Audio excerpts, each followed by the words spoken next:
রাসূলুল্লাহ সাল্লাল্লাহু আলাইহি ওয়াসাল্লাম প্রতিবেশী ব্যাপারে এত উপদেশ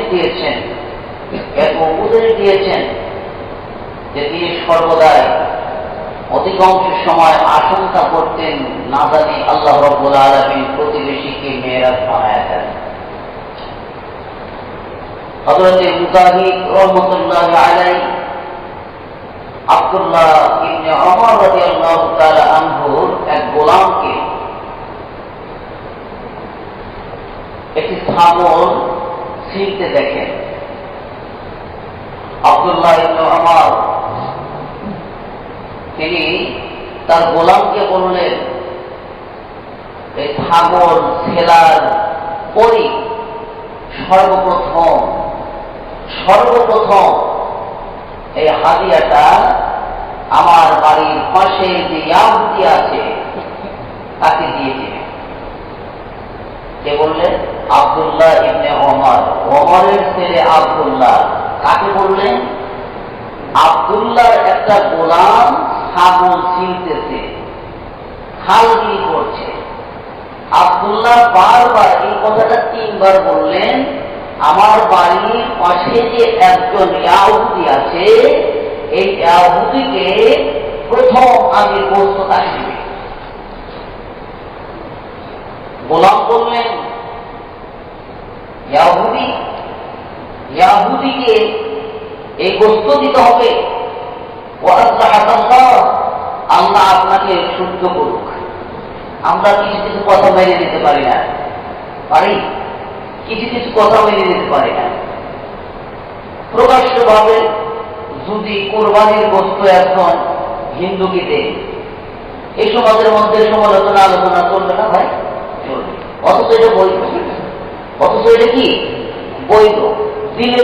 দিলেও সমালোচনা হবে, অমুক ব্যক্তি হিন্দুদেরকে এরকম ভাবে বাঁটোয়ারি করে বসত।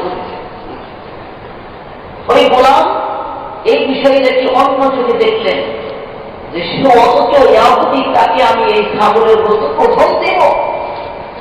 আব্দুল্লাহ ইবনে ওমর তিনি বললেন, আমি রাসূলুল্লাহ সাল্লাল্লাহু আলাইহি ওয়াসাল্লামকে বলতে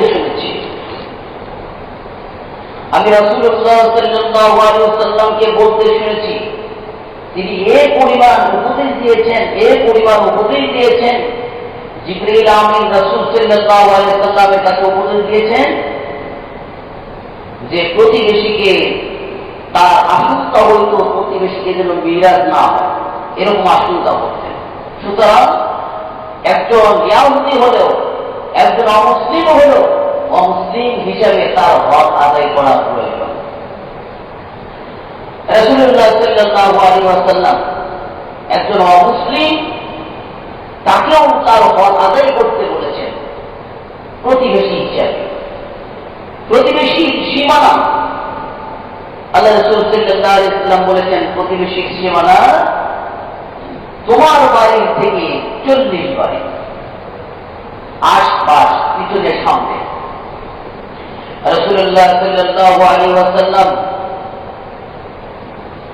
তিনি প্রতিবেশী হক আদায় করতে যাইয়া নারীদেরকে সম্বোধন করে বলেছেন, হে নারী সকল, শুনে রাখো, সামান্যতম হাদিয়াও যদি তোমার প্রতিবেশীকে কেউ দেয়, তোমার প্রতিবেশী যদি সামান্যতম হাদিয়া তোমাদেরকে দেয়, সেটাকে তাচ্ছিল্য করো না, অবহেলা করো না। আল্লাহ রাসূল সাল্লাল্লাহু আলাইহি ওয়াসাল্লাম উল্লেখ করলেন, ওয়ালাউ ফিরসিনা, সাথী যদি ছাগলের একটি খুরও হয়। খুর কি খাওয়া যায়? এই সামান্য যেটা খাওয়া যায় না, এরকম হাদিয়াও যদি তোমার প্রতিবেশী তোমাকে দেয়, তাহলে সেটা ফেরত দিও না, সেটা সযত্নে রেখে দাও। রাসূলুল্লাহ সাল্লাল্লাহু আলাইহি ওয়াসাল্লাম তিনি ঘোষণা দিয়েছেন, ইয়া নিসাআল মুসলিমাত লা তাহকিরান্না জারাতুম লিজারতিহা, হে মুসলিম নারী সকল, তোমার প্রতিবেশী সামান্যতম হাদিয়াকেও লা তাহকিরান্না, তাচ্ছিল্য করো না। ওয়ালাউ ফিরসিনা শাতি, যদিও সেটা ছাগলের একটা পা হয়, খুর হয়, এটাও তাচ্ছিল্য করা যাবে না। আল্লাহ রাসূল সাল্লাল্লাহু আলাইহি ওয়াসাল্লাম বলেছেন, গত সপ্তাহে বলেছি, শিরকা ঝোল, যদি ঝোলও হয় তাও দাও।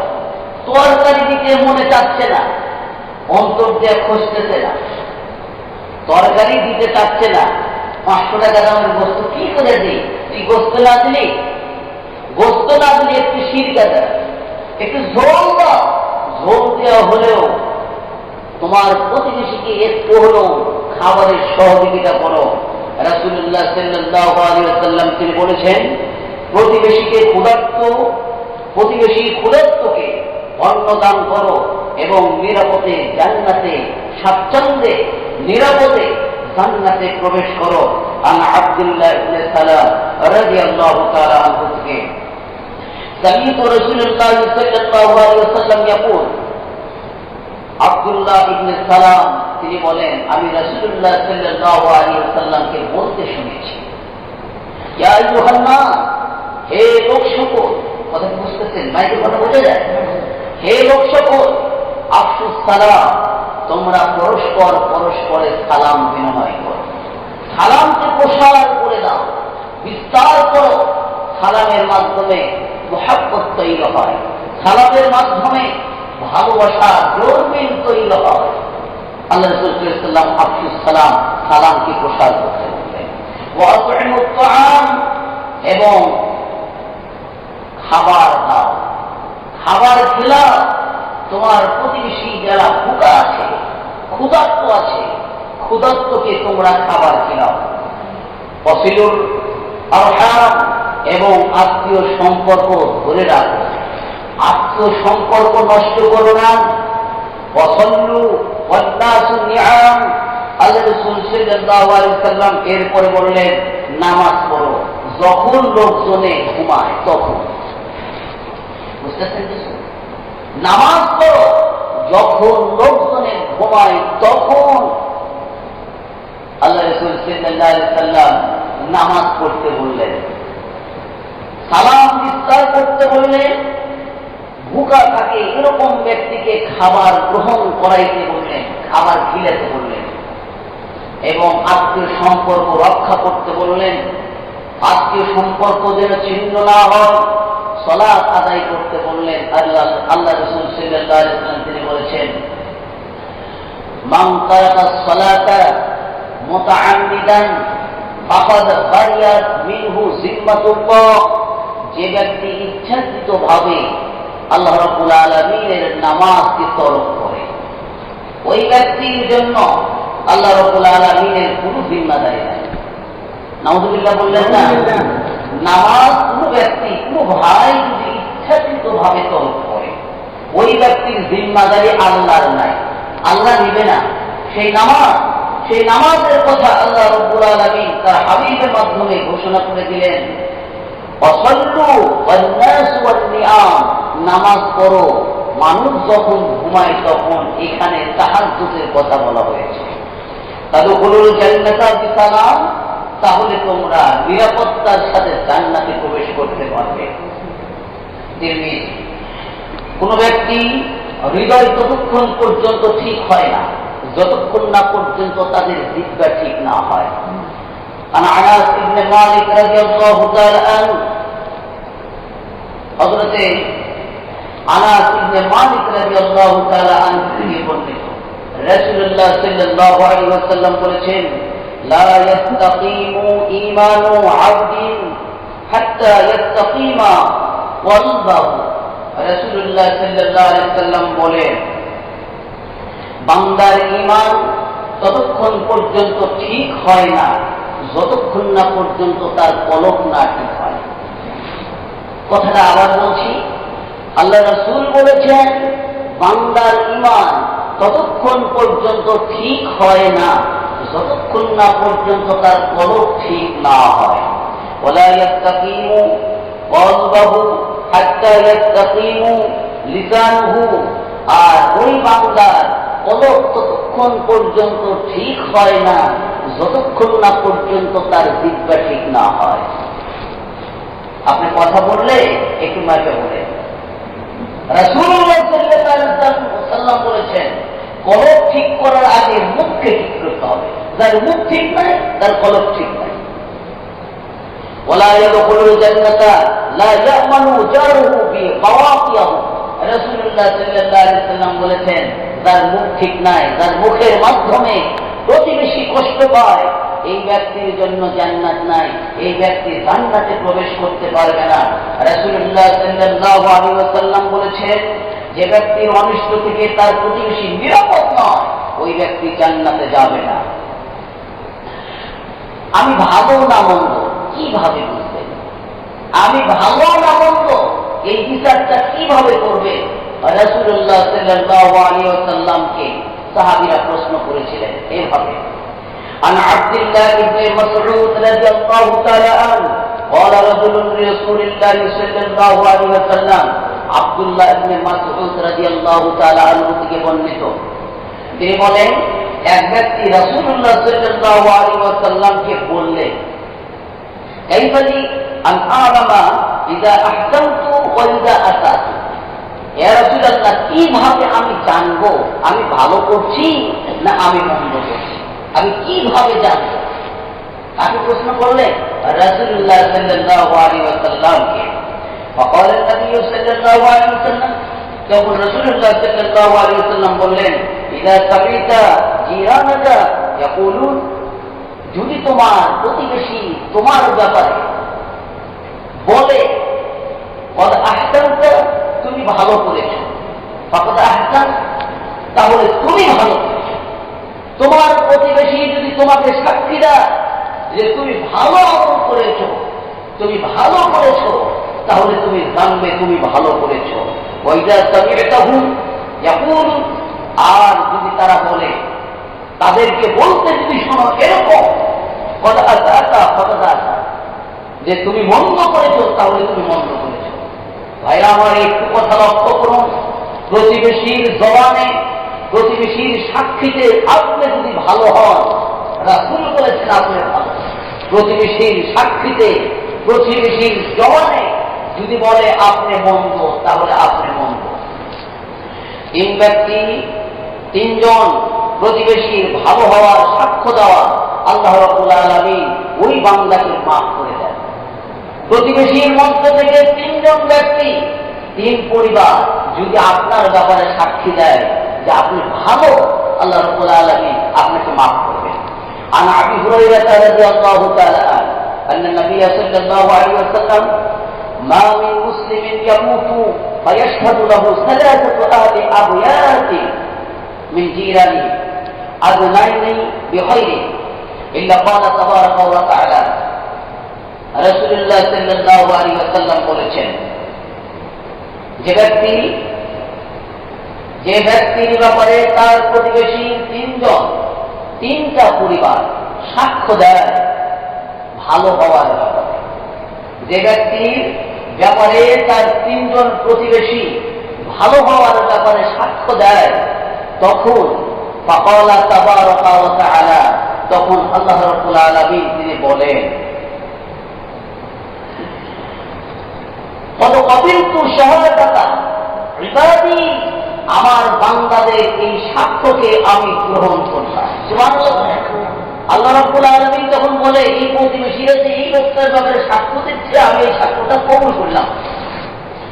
মা আমিলু, তারা যা জেনেছিল, অর্থাৎ যেটার জন্য মানুষ সাক্ষী দেয়, প্রতিবেশী যা জানতে ছিল, যা জানতে পেরেছে, এ ব্যাপারে যদি প্রতিবেশী সাক্ষ্য দেয়, আল্লাহ রাব্বুল আলামিন বলতেছে ওরা যা জানতো এতটুকু পর্যন্ত তো সাক্ষ্য, এই সাক্ষ্যটা আমি কবুল করেছি।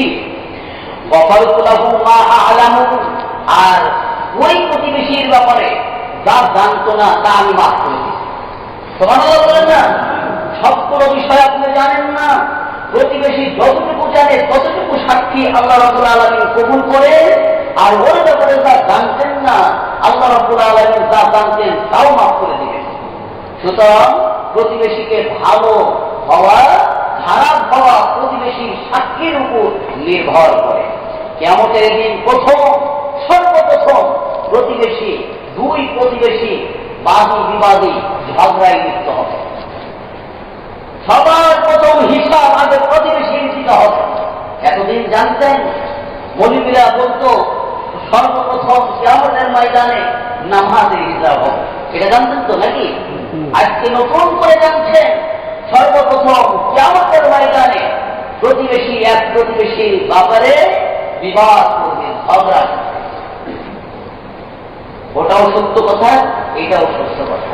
ওটা কি বলে? নামাজ হলো আল্লাহর হক, আল্লাহর হকের ব্যাপারে আল্লাহকে প্রশ্ন করবে কিয়ামতের ময়দানে।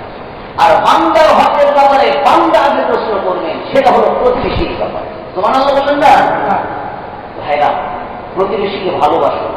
এই প্রতিবেশী আপনার ভার মাত্রাইয়া আপনার ভার ধরে আল্লাহ রাব্বুল আলামিনের কাছে নিয়ে যাবে। আল্লাহ রাব্বুল আলামিনের কাছে নিয়ে গিয়ে বলবে, সকলে না, সকল প্রতিবেশীকে নয়, কত প্রতিবেশীকে আল্লাহ রাব্বুল আলামিনের সামনে ধার মাত্রায় নিয়ে যাবে। বলবেন عن ابن عمر رضي الله تعالى عنه أن النبي رسول الله صلى الله عليه وسلم كم من دار متعلق بجاره يوم القيامة يقول কিয়ামতের ময়দানে কত প্রতিবেশী তার প্রতিবেশীর সম্পর্কের ব্যাপারে আদালত করবে। বলবে আল্লাহ রাব্বুল আলামিনের কাছে প্রশ্ন করবে, ইয়া রাব্বি, হে প্রতিপালক, হাল হাদা লিমা আগলাকা বাবাহু দুনি ওয়া মানআনি ফাদলাহু। হে আমার প্রতিপালক, আপনি তাকে জিজ্ঞেস করুন কেন, কোন কারণে আমার বাড়ির থেকে তার বাড়ির দরজাকে, আমার পরিবার থেকে তার বাড়ির দরজাকে বন্ধ করে রেখেছিল। কোন কারণে বন্ধ করে রেখেছিল? আমার সাথে ওর তাআল্লুক, আমার সাথে তার সম্পর্ক ভালো ছিল না। কোন কারণে তার দরজাকে বন্ধ করে রাখলো? আমার চেহারা দেখতো না, কি কারণে? আল্লাহ আপনি তাকে প্রশ্ন করেন। ওয়ামানআনি ফাদলাহু, এবং নিত্য প্রয়োজনীয় জিনিস আমাকে দিত না। অর্থাৎ কি? নিত্য প্রয়োজনীয় জিনিস বলতে কি জিনিস? যেটা মানুষের মৌলিক চাহিদার মধ্যে পড়ে। কখনো পেঁয়াজের লেগে গেছে, থাকতেই না, না নাই নেই দেব না। কখনো চামচের জন্য গেছেন, এগুলো নিত্য প্রয়োজনীয় জিনিস, এগুলো থাকতেই যায় নাই। আল্লাহ রাব্বুল আলামিনের কাছে অভিযোগ তার করবে, এই প্রতিবেশী নিত্য প্রয়োজনীয় জিনিস থাকতেই নিষেধ করেছে, মানা করেছে। সর্বনাশ, সর্বনাশ ওই ব্যক্তিদের জন্য ধ্বংস, যে ব্যক্তি নিত্য প্রয়োজনীয় জিনিস থেকে প্রতিবেশীকে বাধা দান করেছে।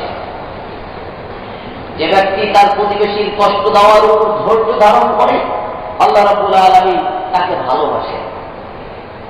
প্রকৃতই সৎ আচরণ ওকে বলে না যে আমি প্রতিবেশীকে কষ্ট দিলাম না, এটাকে সৎ আচরণই খালি বলে না। অন্যতম সৎ আচরণ হলো প্রতিবেশী কোনো কষ্ট দিলে সেটা সহ্য করা। এটা হলো সবচাইতে আলাদা দরজা। একজন প্রতিবেশী আপনাকে কষ্ট দিচ্ছে, আপনি নীরবে সহ্য করছেন, এটা হলো উন্নত। উন্নত তার বিনিময়ে আপনি ভালো দ্বারা প্রতিহত করছেন, এটা উন্নততম অন্যতম একটি আদর্শ আখলাক। আল্লাহ রাসূল সাল্লাল্লাহু আলাইহি সাল্লাম এই কথাই বলেছেন, প্রতিবেশীকে কষ্ট দিও না। অর্থাৎ কোনো প্রতিবেশী যদি কষ্টও দেয়, সেই কষ্ট তুমি ধৈর্য ধারণ করো, সবর এখতিয়ার করো, তাহলে আশা করা যায় আল্লাহ রাব্বুল আলামিন তোমাকে ভালোবাসবেন। عن أبي ذر رضي الله تعالى عنه الجار يؤذيه جاره فيصبر على أذاه।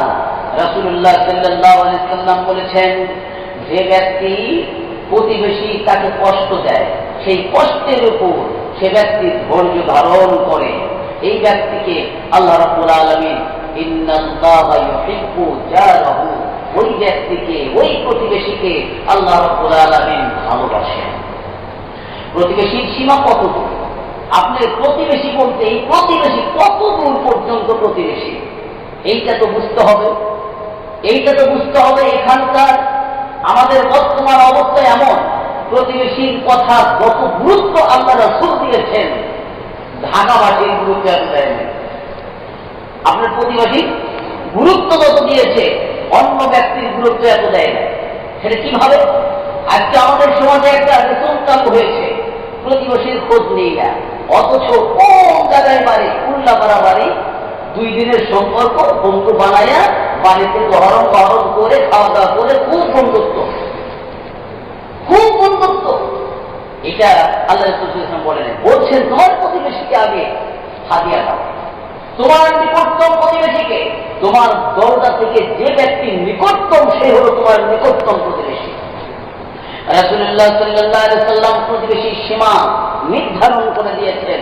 তোমার বাড়ির ডাইনে 40 ঘর, বামে 40 ঘর, সামনে 40 ঘর, পিছনে 40 ঘর, 4 16 কত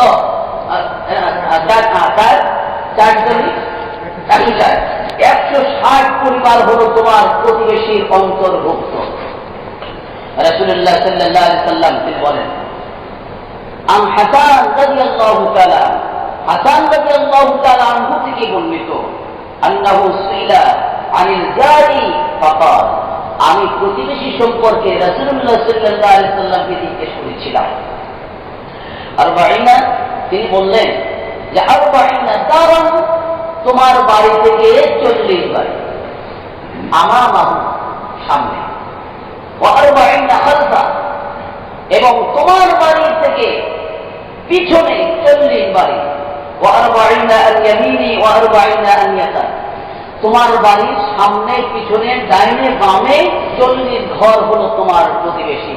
সুতরাং প্রতিবেশীর খেয়াল, প্রতিবেশীর গুরুত্ব আপনার অন্তরে রাখা বড়ই গুরুত্বের সাথে রাখা অতীব জরুরি। প্রতিবেশীর নিকটবর্তী জায়গা ও বাড়ি ক্রয়ের হকদার, প্রথম হকদার হলেন প্রতিবেশী। এটাকে শরিয়াতের ভাষায়, হাদিসের ভাষায় শুফআ বলে। কি বলে? শুফআ। আল্লাহ রাসূল সাল্লাল্লাহু আলাইহি ওয়াসাল্লাম বলেছেন, আবু রাফি রাদিয়াল্লাহু তাআলা আনহু থেকে, আল জারু হাক্কু বিসাফাবিহি, আল জারু বিহাক্কি বিশুফআতিহি, শুফআর অধিক হকদার হলো, শুফআর অধিক হকদার হলো তোমার বাড়ির নিকটে যে প্রতিবেশী, প্রথম প্রতিবেশী সে হলো শুফআর হকদার। অর্থাৎ আপনার বাড়ির নিকটে একটা বাড়ি, জায়গা, ঘর, এগুলো বিক্রয় করবেন, এটাকে বলা হয় শুফআ। এই জায়গা বিক্রি করতে গেলে আপনার ঘরের সাথে যার ঘর, আপনার জায়গার সাথে যার জায়গা, আপনার বাড়ির সাথে যার বাড়ি, এই লোকটাকে আগে জিজ্ঞেস করতে হবে এটা হকদার সে। যদি জিজ্ঞেস না করে, আল্লাহ রাসূল সাল্লাল্লাহু আলাইহি ওয়াসাল্লামের সুন্নাহ, আল্লাহ রাসূল সাল্লাল্লাহু আলাইহি ওয়াসাল্লাম যিনি বলেছেন প্রতিবেশীর হক, আপনি প্রতিবেশীর প্রথম হক এটা নষ্ট করবেন, জিজ্ঞেস করবেন। অসক্ষমতা থাকলে সে কিনবে, যদি সক্ষমতা না থাকে তাহলে অন্যজন কিনবে। কেন আল্লাহ রাসূল সাল্লাল্লাহু আলাইহি ওয়াসাল্লাম আগে প্রথম প্রতিবেশীকে জিজ্ঞেস করতে বলেছেন? হতে পারে তার নিকটে যদি কোনো প্রতিবেশী আসে অনিষ্টকর, ক্ষতিকর প্রতিবেশী থেকে আল্লাহ রাসূল সাল্লাল্লাহু আলাইহি ওয়াসাল্লাম সবসময় যেন মানা চেয়েছেন। হতে পারে ওই লোকটার চরিত্র খারাপ, হতে পারে তার বাড়ির নিকটে জায়গা কেনার পরে অত্যাচার শুরু হয়ে গেল, এ থেকে বাঁচার জন্যই ওই জায়গাটা কেনার হকদার হলো ওই বাড়ির নিকটে যার বাড়ি, সে গরিব হোক অথবা ধনী হোক, তাকে আগে জিজ্ঞেস করা উচিত। যে ব্যক্তি জমি বিক্রয় করতে চায় সে যেন তার প্রতিবেশীকে প্রথম প্রস্তাব দেয়। যদি সে না থাকে, এই প্রস্তাবে যদি সে না থাকে, যদি না থাকে অপেক্ষাও করতে বলা হয়েছে। রাসূলুল্লাহ সাল্লাল্লাহু আলাইহি ওয়াসাল্লাম বলেছেন, আন ইবনে আব্বাস রাদিয়াল্লাহু তাআলা আনহু থেকে, মান কানাত লাহু আরদুন ফারাদা বাইআহা ফালইআরিদহা আলা জারি। রাসূলুল্লাহ সাল্লাল্লাহু আলাইহি ওয়াসাল্লাম বলেছেন, যে ব্যক্তি তার জমি বিক্রি করতে ইচ্ছা পোষণ করে, ফালইআরিদহা আলা জারিহি, সে যেন তার প্রথম ওই প্রতিবেশীকে আরোপ করে জিজ্ঞেস করে নেয়। প্রতিবেশীর উভয়ের রাস্তা এক, সেই ব্যক্তি উপস্থিত না থাকলে ওই প্রতিবেশীর জন্য অপেক্ষা করা, অর্থাৎ একই জায়গা দিয়ে যাওয়া যাবে। এমন একটা জমি বিক্রি করবে, তাহলে এই জায়গাটা বিক্রি করতে যিনি আপনার বাড়ির নিকটে, ওনাকে আগে সর্বপ্রথম জিজ্ঞেস করতে হবে। এটা যদি কেউ জিজ্ঞেস না করে তার গুনাহ। রাসূলুল্লাহ সাল্লাল্লাহু আলাইহি ওয়াসাল্লাম বলেছেন, জাবির ইবনে আব্দুল্লাহ থেকে বর্ণিত, আল জারু হাক্কু বিশুফআতি জারিহি ইয়ামতাযিলু বিহা ইন কানা গায়বান। শুফআর সবচেয়ে প্রথম হকদার হলো ওই প্রতিবেশী যে তার বাড়ির নিকটবর্তী প্রতিবেশী। ইয়ান্তাজিরু বিহা, তার জন্য সে অপেক্ষা করবে ইনকানা গয়বান, যদি সে অনুপস্থিত থাকে, অর্থাৎ কোনো কারণবশত সে দূরে গেছে। এখন আমার এমন একটা অবস্থা যে আমি ওই জমিটা বিক্রি করবো অথবা ওই রাস্তাটা বিক্রি করবো, কিন্তু সে নাই। এই ক্ষেত্রে আল্লাহ রাসূল বলেছে অপেক্ষা করো, কিছুদিন অপেক্ষা করো। ওই লোকটা আসলে তাকে জিজ্ঞেস করো, সে যদি কিনতে চায়, কিনতে পারে, সে কিনবে। ইদা কানা তরিকুহুমা ওয়াহিদান, এই শর্তটা শুধু একই রাস্তা, দুইজনের একই রাস্তা হওয়ার ক্ষেত্রে। প্রতিবেশীর জমির আইন খেলা থেকে সাবধান। আমরা প্রতিবেশীর জমির আইন খেলি, সীমা পেলি, এই বেড়ার মধ্যে আছে না ভাই? আছে। রাসূলুল্লাহ সাল্লাল্লাহু আলাইহি ওয়াসাল্লাম এ থেকে নিষেধ করেছেন। আন আবি হুরায়রা রাদিয়াল্লাহু তাআলা আনহু, মান আখাযা শিবরান মিনাল আরদি যুলমান তুবিকাহু ইয়াওমাল কিয়ামা ইলা সাবইল আরদি। রাসূলুল্লাহ সাল্লাল্লাহু আলাইহি ওয়াসাল্লাম বলেছেন, যে ব্যক্তি অন্যায়ভাবে জুলুম করে অথবা চুরি করে, আপনার ফাঁকি দিয়ে চুরি করে গোপনে গোপনে এক বিগত জমি দখল করে, গ্রহণ করে নেয়, রাসূলুল্লাহ সাল্লাল্লাহু আলাইহি ওয়াসাল্লাম বলেন ওই ব্যক্তি কিয়ামতের ময়দানে 7 তবক জমিন তার গলায় পিছিয়ে দেওয়া। নাউযুবিল্লাহ বললেন না? এক বিঘা জমির জন্য 7 জমিন, যতক্ষণ না পর্যন্ত এই জমিন মালা হিসাবে উঠাতে না পারবে ততক্ষণ পর্যন্ত তার শাস্তি চালু থাকবে। নাউযুবিল্লাহ। আমরা কি কেউ পারবো এই 7 জমিন তুলতে, পুজো করতে পারবো? এক বিঘা জমি কেউ জবরদস্তি করে নিল, অন্যায় ভাবে নিল, চুরি করে নিল, গোপন করে নিল, এই ব্যক্তির জন্য কিয়ামতের ময়দানে 7 তবক জমি গলার সাথে পেঁচিয়ে দেওয়া হবে। রাসূলুল্লাহ সাল্লাল্লাহু আলাইহি ওয়াসাল্লাম এতগুলো বিষয় আমাদের সামনে ওপেন করে দিয়েছেন। আল্লাহ রাব্বুল আলামিন ধৈর্য ধারণ করতে বলেছেন। ধৈর্য ও ক্ষমা করা বড় হিম্মতের কাজ। ওয়ালা মান সাবারা গাফারা ইন্না যালিকা লামিন আযমিল উমুর। নিঃসন্দেহে যে ব্যক্তি ধৈর্য ধারণ করে এবং ক্ষমা করে দেয়, এটাই সবচাইতে বড় হিম্মতের কাজ। প্রতিবেশী কেউ যদি কষ্ট দেয় তাহলে কি করবে? আপনাকেও ঘটনাক্রমে এত কিছু জানার পরে প্রতিবেশী কষ্ট দিচ্ছে, দিতেই দেবে, মানে নিষেধ করে তা মানাও যাচ্ছে না, প্রতিবেশী কষ্টই দিচ্ছে। এই ক্ষেত্রে আল্লাহ রাসূল সাল্লাল্লাহু আলাইহি ওয়াসাল্লাম কি উপদেশ দেন? আল্লাহ রাসূল সাল্লাল্লাহু আলাইহি ওয়াসাল্লাম বললেন, আন আলী রাদিয়াল্লাহু তাআলা আনহু থেকে বর্ণিত, আহসিন ইলা মান আতা ইলাইকা, যদি তোমার প্রতিবেশী তোমার সাথে খারাপ আচরণ করে, তার পরিপ্রেক্ষিতে তুমি তার সাথে ভালো আচরণ করো। কি বললেন রাসূলুল্লাহ সাল্লাল্লাহু আলাইহি ওয়াসাল্লাম? সিলমান কাতা'কা, যদি তোমার সাথে সে সম্পর্ক নষ্ট করে, তুমি তার সাথে সম্পর্ক জড়িয়ে দাও। সুবহানাল্লাহ বলেন না? আল্লাহ রাসূল সাল্লাল্লাহু আলাইহি ওয়াসাল্লাম কোন সময়ের জন্য সম্পর্ক সেট করতে বলেন নাই। ওয়াকুলিল হাক্কা ওয়ালাউ আলা নাফসিকা, আর তুমি যদি কথা বলো, যখন তুমি কথা বলবে তোমার নিজের নফসের উপর যদি জুলুমও হয়, তোমাকে কেউ যদি অত্যাচার করে, অবিচারও করে, তবে তুমি তখন সেই কথাটা সত্য কথাই বলো, সত্য কথাই বলবা, সত্যের উপর অটল থাকবে। আল্লাহ রাসূল সাল্লাল্লাহু আলাইহি ওয়াসাল্লাম মিথ্যা কথা কখনই বলতে বলেন নাই। রাসূলুল্লাহ সাল্লাল্লাহু আলাইহি ওয়াসাল্লামের এই কথার সাক্ষ্য কোরআন এভাবে দিচ্ছে। আল্লাহ রাব্বুল আলামিন সূরা মুমিনে বলেন, ইদফা বিল্লাতি হিয়া আহসানুস সাইয়্যা, মন্দর মোকাবেলা তোমরা ভালো দ্বারা করো, মন্দকে তোমরা ভালো দিয়ে প্রতিহত করো। ভালো দিয়ে মন্দ প্রতিহত করার নির্দেশ আল্লাহ রাব্বুল আলামিন তিনি দিয়েছেন। আবু হানিফা রাহমাতুল্লাহি আলাইহি এনার একটি ঘটনা হাদিস শরীফে উল্লেখিত রয়েছে। তার একটা প্রতিবেশী এমন শুধু তাকে কষ্ট দিত, শুধু কষ্ট দিত, পথ চলতেই কষ্ট দিত। একদা কোন ঘটনাক্রমে ওই প্রতিবেশী জেলে যায়। বলেন তো, অপরাধ করলে মানুষ জেলে যায় না? যখন ওই লোকটা জেলে গিয়েছে, এত খারাপ ব্যক্তি ছিল যে তার খোঁজ খবর নেওয়ার মতন কেউ ছিল না। আবু হানিফা রাহমাতুল্লাহি আলাইহি তিনি জানতে পারলেন যে লোকটা আমাকে কষ্ট দেয় সে নাই। জিজ্ঞেস করলেন সে কোথায়? বলে তাকে জেলে দেওয়া হয়েছে, পুলিশে ধরে জেলে দিয়েছে। কেন?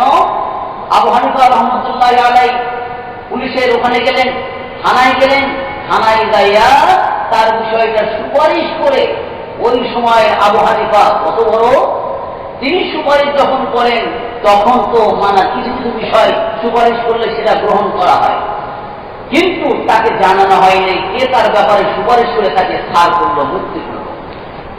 লোকটা বাড়িতে আসলেন, আসার পরে বললেন, আমি তো অপরাধ করে জেলে গেছি, আমার তো এত তাড়াতাড়ি মুক্তি হওয়ার কথা না, কিভাবে আমার মুক্তি হলো? এই কথাটা জনগণকে বললে, প্রতিবেশী কিছু সদস্য তারা বলল, তোমার এই মুক্তির ব্যাপারে আবু হানিফা রহমতুল্লাহ আলাইহি তিনি সুপারিশ করে তোমাকে মুক্তি দিয়েছেন। কি? আমি আবু হানিফাকে এত কষ্ট দিতাম, সে আবু হানিফা আমার ব্যাপারে সুপারিশ করে মুক্তি দিয়েছে? আমি কতই না অন্যায় করেছি। আল্লাহ রাব্বুল আলামিন তাই বলেছেন, কোন ব্যক্তি যদি খারাপ আচরণ করে তার সাথে তুমি ভালো আচরণ করো, দেখবে সে অন্তরঙ্গ তোমার বন্ধু হয়ে গেছে। ভাই আবার আমরা খারাপের প্রতি নিন্দা জানাই, খারাপ আমল না করি, খারাপের কে রুখে দাঁড়াবার জন্য ভালো ধারা প্রতিহত করি। প্রতিবেশীর দোষ ঢেকে রাখা আল্লাহ রাসূল সাল্লাল্লাহু আলাইহি ওয়াসাল্লাম নির্দেশ করেছেন। আমরা সামান্যতম বিষয় নিয়ে প্রতিবেশীর দোষ ত্রুটি বর্ণনা করার চেষ্টা করি। রাসূলুল্লাহ সাল্লাল্লাহু আলাইহি ওয়াসাল্লাম বলেছেন, যে ব্যক্তি প্রতিবেশীর দোষকে ঢেকে রাখবে, আল্লাহ রাব্বুল আলামিন কিয়ামতের ময়দানে তার এবং কিয়ামতে এবং দুনিয়ায় তার দোষ ত্রুটিকে গোপন করে রাখবে। হাদিসের ইবারত বলতে পারলাম না। রাসূলুল্লাহ সাল্লাল্লাহু আলাইহি ওয়াসাল্লাম প্রতিবেশীর সহযোগিতায় এগিয়ে আসার জন্য নির্দেশ করেছেন। হযরত আব্দুল্লাহ ইবনে উমর রাদিয়াল্লাহু তাআলা আনহু থেকে বর্ণিত, রাসূলুল্লাহ সাল্লাল্লাহু আলাইহি ওয়াসাল্লাম বলেছেন, যে ব্যক্তি তার প্রতিবেশী ভাইয়ের সহযোগিতায় এগিয়ে আসে, ওই ব্যক্তির জন্য আল্লাহ রাব্বুল আলামিন সাহায্য সহযোগিতায় এগিয়ে আসেন। রাসূলুল্লাহ সাল্লাল্লাহু আলাইহি ওয়াসাল্লাম বলেছেন, ছোটখাটো বিষয়েও তোমার প্রতিবেশীকে সহযোগিতা করো, কারণ ছোটখাটো বিষয়ের সহযোগিতা না করলে এই ব্যাপারেও মামলা করবে কিয়ামতের ময়দানে। সূরা মাউন আমরা তো সকলেই এটা মুখস্থ জানি ভাই। ফাওয়াইলুল লিল মুসাল্লিন, ওই ব্যক্তির জন্য ধ্বংস, ওই ব্যক্তির জন্য সর্বনাশ যে ব্যক্তি লোক দেখানো নামাজ পড়ে। আল্লাযীনা হুম আন সালাতিহিম সাহুন, যারা নামাজের ব্যাপারে উদাসীন, এই ব্যক্তি ক্ষতিগ্রস্তের মধ্যে আছে। এই ব্যক্তি সবসময়ের জন্য ধ্বংস, সবসময়ের জন্য ধ্বংস, যারা নামাজে বলিবসি করে উদাসীন। আল্লাযীনা হুম ইউরাউন, যারা নামাজ পড়ে, ইবাদত বন্দেগী করে, কিছু কিছু আমল করে, দেখানোর নিয়তে করে, প্রকৃত অন্তর থেকে করে না, এই লোকটাও ক্ষতিগ্রস্তের মধ্যে আছে। ওয়াল মাউন আল মাউন, যারা নিত্য প্রয়োজনীয় জিনিস প্রতিবেশীকে দেওয়া থেকে বাধা দান করে। ওয়াল মাউন আল মাউন, মাউন শব্দের অর্থ কি জানেন? মাউন শব্দের অর্থ হল নিত্য প্রয়োজনীয় জিনিস থেকে চাল, ডাল, পেঁয়াজ, রসুন, এই যে চামিচ ইত্যাদি, এগুলো জিনিস প্রতিবেশী চাইলে তা থেকে বাধা দেয়, না দেব না। এই ব্যায়ামগুলো শহর বাজারের মধ্যে আপনি কিনা জানি না, পল্লী এলাকায় আমাদের একটু কম আছে, কারণ শহর বাজারে এক প্রতিবেশী আর এক প্রতিবেশী অত খোঁজই নেয় না। তারপরেও এ থেকে আমাদেরকে হেফাজত করতে হবে। প্রতিবেশীর হক কি কি এইটা বলে শেষ মুআয ইবনে জাবাল রাদিয়াল্লাহু তাআলা রাসূলুল্লাহ সাল্লাল্লাহু আলাইহি ওয়াসাল্লামকে প্রশ্ন করলেন, ইয়া রাসূলুল্লাহ, প্রতিবেশীর হক কি কি? প্রতিবেশীর হক কি কি? রাসূলুল্লাহ সাল্লাল্লাহু আলাইহি ওয়াসাল্লাম তিনি বললেন, ইযা তাআলাকা ই'তা, রাসূলুল্লাহ সাল্লাল্লাহু আলাইহি ওয়াসাল্লাম বললেন, তোমার প্রতিবেশী যখন তোমার নিকটে সাহায্য চায় তখন তাকে সাহায্য করা, এটা একটা। যখন তোমার নিকটে কর্জ চায় তাকে কর্জ দেওয়া, এটা একটা। এবার বলতেছি না, যখন সে তোমার প্রতিবেশী ভাই অভাবে পড়ে, অভাবে সহযোগিতা করা। অভাবে কি করা? সহযোগিতা করা। অভাবগ্রস্ত হয়েছে, অভাবকে মোচন করার জন্য, অভাবকে দূর করার জন্য হাত বাড়িয়ে দেওয়া। এরপরে কি 4 নম্বর, যখন তোমার প্রতিবেশী অসুস্থ হয় তার অসুস্থতাকে দেখতে যাওয়া, এটা হলো প্রতিবেশীর হক। আমি এবারও বলতে পারছি না, সময় নেই। এরপরে 5 নম্বর, যখন তোমার প্রতিবেশী ইযা আসাবাহু খায়রুন হুন্না তাহু, যখন তোমার প্রতিবেশী আনন্দিত হয় তখন তার আনন্দের সাথে আনন্দিত হওয়া, কষ্ট অনুভব না করা। ও খুশি হয়েছে, আমারও খুশি, তার সুখে সুখী এইটা হওয়া, এটা একটা প্রতিবেশীর হক। যখন সে মুসিবতে পড়ে কোনো বিপদগ্রস্ত হয়, তার বিপদগ্রস্ত অবস্থায় সমবেদনা জানানো, তার দুঃখে দুঃখী হওয়া, এটাও একটা হয়। আল্লাহ রাসূল সাল্লাল্লাহু আলাইহি ওয়াসাল্লাম এরপরে বলছেন, যখন তোমার প্রতিবেশী ইন্তেকাল করবে, 7 নাম্বার, যখন তোমার প্রতিবেশী ইন্তেকাল করবে, তখন তার ইন্তেকালের পরে তার জানাজায় তোমার অংশগ্রহণ করা, এটা প্রতিবেশীর হক। জেনে রাখো, জেনে রাখো, প্রতিবেশীর হক আরো রয়েছে। প্রতিবেশীকে বাতাস বন্ধ করার জন্য তোমার বাড়ির ছাদ লম্বা করা, এটা উচিত নয়। আমার অন্য প্রতিবেশীকে বাতাস ছাড়া গেল, আপনি 8 তলা বিল্ডিং করলেন, বিনা অনুমতিতে এই বিল্ডিং করা যাবে না, এটা প্রতিবেশীর হক নষ্ট করলেন আপনি। কথা কি বুঝতে পারছেন? 8 নম্বর হক। 9 নম্বর হক, তোমার হাড়িতে সুঘ্রাণ জাতীয় খাবার রান্না হচ্ছে, এই খাবারের মাধ্যমে, সুঘ্রাণের মাধ্যমে তোমার প্রতিবেশীকে কষ্ট দেওয়া যাবে না। একেবারে গোস্ত রান্না করছে, কতই না সুস্বাদু, আপনার প্রতিবেশী যদি এটা অনুভব করে, তবে সেটা ভিন্ন কথা না, ভিন্ন কথা। সেই তরকারি থেকে কিছু যদি তরকারি দেন, তার দোষ নাই। কথা কি বোঝাতে পারছি? অর্থাৎ আপনি যেটাই করেন প্রতিবেশীর হক আদায় করে করবেন। এরপরে রাসূলুল্লাহ সাল্লাল্লাহু আলাইহি ওয়াসাল্লাম তিনি বললেন, ওয়াইন ইসতাগাইতা ফাকিহাতান ফাহাদিলা, আর যদি তুমি কোনো ফল ক্রয় করো বাজার থেকে, তাহলে তাদেরকে হাদিয়া দাও। হাদিয়া দিতে পারছো না, সক্ষমতা তোমার নেই, ফাইল্লাম তাফআল ফাদখালাহাল ইররাস, যদি তোমার হাদিয়া দেওয়ার সক্ষমতা না থাকে, সেই ফলটা তুমি গোপনে খাও। ভাইরা আমার, এই ব্যায়ামগুলো আমাদের আছে, আমার পকেটে টাকা আছে, এই জন্য ব্যাগ একটা নেব না, ব্যাগ ছাড়া বড় মাছ কিনে নেব, প্রতিবেশীকে দেখাইতেছি, ওর মনে কষ্ট আসবে, এটা করা যাবে না। ব্যাগে বাজার গোপনে ফলে নিয়ে আসে। ফল কিনলেন, ফল কিনতে পারেন, খাইতে পারেন, কোনো দোষ নাই। হাদিয়া দেওয়ার মতন যদি যোগ্যতা থাকে প্রকাশ্যে খান, যদি যোগ্যতা না থাকে গোপনে খান, এটাও একটা প্রতিবেশীর অভাব। এবং তোমার সন্তানের হাতে যদি সেই ফলটা দিয়ে দাও, ফল দিয়ে বাহির করো না, যদি বাহির করে তুমি তোমার সন্তানকে খিলাইতেছ, আর প্রতিবেশীর সন্তান সেটা লক্ষ্য করছে, সেখান থেকে সে কষ্ট পাবে, সেই কষ্ট যেন না হয় সেই দিকেও লক্ষ্য করার কথা। ভাইরা, এ হলো আমাদের প্রতিবেশী হক। প্রতিবেশীর প্রতি এত গুরুত্ব দান করেছেন আল্লাহ রাসূল সাল্লাল্লাহু আলাইহি ওয়াসাল্লাম। আল্লাহ রাসূল সাল্লাল্লাহু আলাইহি ওয়াসাল্লাম তিনি বলতেন, না জানি কখন বা আল্লাহ রাব্বুল আলামিন ঘোষণা দেন, প্রতিবেশীকে আমাদের অংশীদার কি বানান কিনা, সম্পদের মিরাস বানান কিনা, এই আশঙ্কায় সর্বদাই করতেন। সুতরাং প্রতিবেশীর গুরুত্ব দেওয়া উচিত। আপনি দূর প্রতিবেশীর খেয়াল যতটা না নেবেন, তার চেয়ে বেশি বেশি 10 গুণ বেশি খেয়াল নিতে হবে আপনার নিকটতম প্রতিবেশী। সুতরাং আসুন আমরা সকলে ভাই ভাই, ইনশাআল্লাহ আগামী জুমাতে আমরা সকলে ভাই ভাই হতে চাই।